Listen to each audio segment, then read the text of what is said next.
So before I go to the audio test, I now know why the speaker sounds okay but a little bit muffled.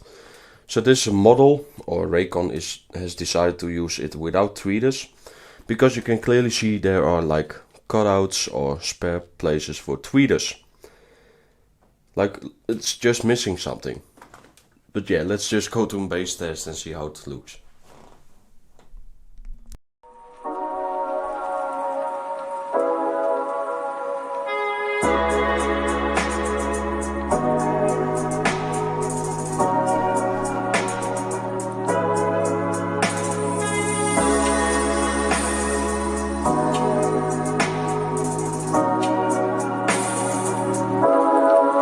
Maximum volume.